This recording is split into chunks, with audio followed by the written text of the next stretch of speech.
नमस्कार, प्रादेशिक समाचार के साथ मैं आसिया नाजली। पहले मुख्य समाचार। प्रधानमंत्री नरेंद्र मोदी कल हजारीबाग से 79,000 करोड़ रुपए से अधिक की जनजातीय उन्नत ग्राम अभियान का करेंगे शुभारंभ। भाजपा की परिवर्तन यात्रा के समापन समारोह को भी करेंगे संबोधित।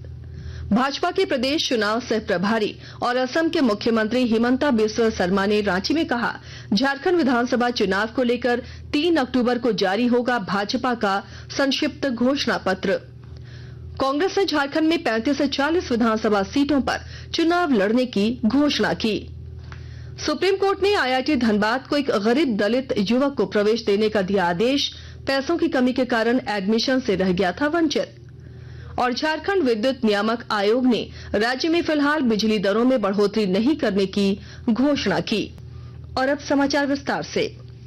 प्रधानमंत्री नरेंद्र मोदी कल हजारीबाग से 83,000 करोड़ रुपए से अधिक की विभिन्न परियोजनाओं का लोकार्पण और शिलान्यास करेंगे।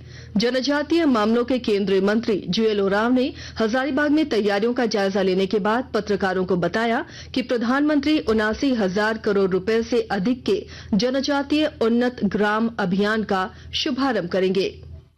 ये बहुत बड़ा प्रोग्राम है। 750 जिला में से 549 डिस्ट्रिक्ट में कवरेज रहेगा। 2,911 ब्लॉक में कवरेज रहेगा और 63,843 गांव में ये काम चलेगा। ये इतना बड़ा काम भारत सरकार का कभी नहीं हुआ था। 17 मंत्रालय इसमें पार्टिसिपेट करके काम करेंगे। श्री मोदी हजारीबाग में झारखंड भाजपा की परिवर्तन यात्रा के समापन समारोह को भी संबोधित करेंगे। हमारे संवाददाता ने बताया है कि प्रधानमंत्री के कार्यक्रम को लेकर तैयारियां अंतिम चरण में हैं। 2 अक्टूबर को प्रधानमंत्री नरेंद्र मोदी का हजारीबाग में प्रस्तावित कार्यक्रम है। कार्यक्रम के दौरान प्रधानमंत्री जनजातीय उन्नत ग्राम अभियान कार्यक्रम की शुरुआत करेंगे। विनोबा भावे विश्वविद्यालय परिसर में जनजातीय कार्य मंत्रालय के कार्यक्रम का आयोजन होगा। वहीं गांधी मैदान में भारतीय जनता पार्टी द्वारा आयोजित परिवर्तन रैली का समापन भी प्रधानमंत्री करेंगे। प्रधानमंत्री के आगमन को लेकर चाक चौबंद सुरक्षा व्यवस्था व अन्य सभी तैयारियों को लेकर उपायुक्त नैन्सी सहाय की अध्यक्षता में जिला स्तरीय अधिकारियों के साथ कई चरण में बैठक आयोजित की गई। 2 अक्टूबर के दिन सुरक्षा के मद्देनजर विनोबा भावे विश्वविद्यालय हजारीबाग से लेकर प्रधानमंत्री के दूसरे कार्यक्रम गांधी मैदान मठवारी तक सड़क मार्ग पर दोनों किनारे बैरिकेडिंग की जा रही है। गौरव प्रकाश, आकाशवाणी समाचार, हजारीबाग। प्रदेश भाजपा के चुनाव सह प्रभारी और असम के मुख्यमंत्री हिमंता बिस्वा शर्मा ने रांची में पत्रकारों से बातचीत में कहा कि झारखंड विधानसभा चुनाव को लेकर भाजपा ने अपने घोषणा पत्र को अंतिम रूप दे दिया है। श्री शर्मा ने कहा कि प्रधानमंत्री नरेंद्र मोदी का हजारीबाग दौरा समाप्त होने के दूसरे दिन यानी 3 अक्टूबर को भाजपा का संक्षिप्त घोषणा पत्र जारी किया जाएगा। उन्होंने कहा कि संपूर्ण घोषणा पत्र भी इसी महीने जारी किया जाएगा। झारखंड का विकास के लिए हम कितना प्रतिबद्ध है। 3 तारीख को हम मुख्य 5 बिंदु लेके आऊंगा। उसका बाद झारखंड राज्य बने 25 साल हुए हैं, हम 25 प्रॉमिस लेके आऊंगा। भगवान बिरसा मुंडा का 150 साल हुआ है, ये 150 साल में हम 150 कमिटमेंट लेके आएगा। तो टोटल मिला के घोषणा पत्र तक जाने में हमारा समय लगेगा। 3 तारीख को 5 प्रॉमिस, उसका तुरंत बाद 25, फाइनली फुल घोषणा पत्र। कांग्रेस के झारखंड प्रभारी गुलाम अहमद मीर ने कहा है कि पार्टी गठबंधन में रहकर राज्य की 35 से 40 विधानसभा सीटों पर चुनाव लड़ेगी। रांची में चुनाव संवाद कार्यक्रम में उन्होंने कार्यकर्ताओं का आह्वान किया कि पार्टी प्रत्याशियों की जीत सुनिश्चित करने के लिए वे पूरी मेहनत के साथ चुनाव अभियान में जुट जाएं। अगर हम 35-40 सीटें लड़ने जा रहे हैं कोलिशन और 35-40 में आप 25 से 30 सीटें जिता के लाओगे तो मैं गारंटी दे दूंगा अगला रोटेशन होगा। राज्य में फिलहाल बिजली की दरों में कोई बढ़ोतरी नहीं की जाएगी। यह फैसला झारखंड राज्य विद्युत नियामक आयोग ने लिया है। आयोग के तकनीकी सदस्य अतुल कुमार और विधि सदस्य महेंद्र प्रसाद ने यह जानकारी देते हुए बताया कि आयोग ने बिजली बिल भुगतान पर कई तरह के छूट देने का भी फैसला लिया है। आकाशवाणी के ताजा तरीन समाचारों के लिए आप हमारी वेबसाइट newsonair.gov.in पर लॉग ऑन कर सकते हैं।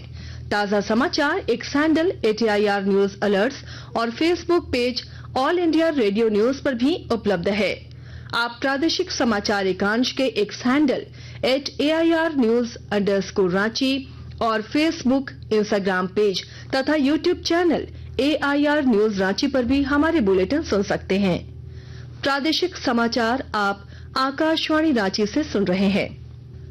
सर्वोच्च न्यायालय ने एक दलित विद्यार्थी को भारतीय प्रौद्योगिकी संस्थान धनबाद में प्रवेश सुनिश्चित कर बड़ी राहत दी है।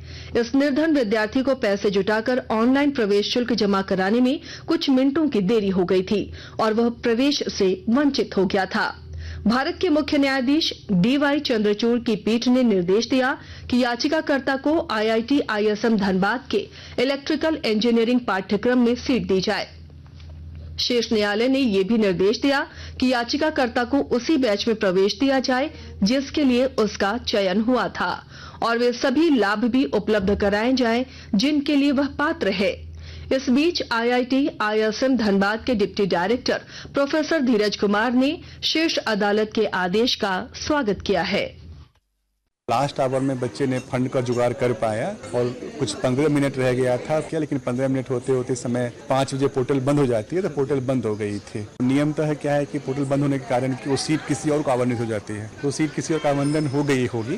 बट माननीय उच्चतम न्यायालय का कहना है कि due to lack of fund किसी के टैलेंट को आप डिप्राइव नहीं कर सकते हैं, इसलिए उच्चतम न्यायालय ने अपना एक फैसला सुनाया है। उसका एडमिशन हम लेंगे, उसके लिए मुझे IIT मद्रास से आदेश आएगी। कोडरमा की एक अदालत ने कांग्रेस जिलाध्यक्ष शंकर यादव हत्याकांड में शामिल 4 आरोपियों को आजीवन कारावास की सजा सुनाई है। वर्ष 2018 के फरवरी माह में तत्कालीन कांग्रेस जिलाध्यक्ष शंकर यादव की ID ब्लास्ट कर हत्या कर दी गई थी। अदालत ने इस चर्चित हत्याकांड की सुनवाई करते हुए 4 अभियुक्तों को आजीवन कारावास के साथ 50,000 रुपए का जुर्माना भी लगाया है। जुर्माने की राशि जमा नहीं करने पर उन्हें 2 वर्ष अतिरिक्त सजा भुगतनी होगी। रामगढ़ जिले में स्वच्छता ही सेवा कार्यक्रम का सकारात्मक असर दिखने लगा है। स्वच्छता के प्रति लोगों में चेतना आई है। विस्तृत ब्यौरा दे रहे हैं हमारे संवाददाता।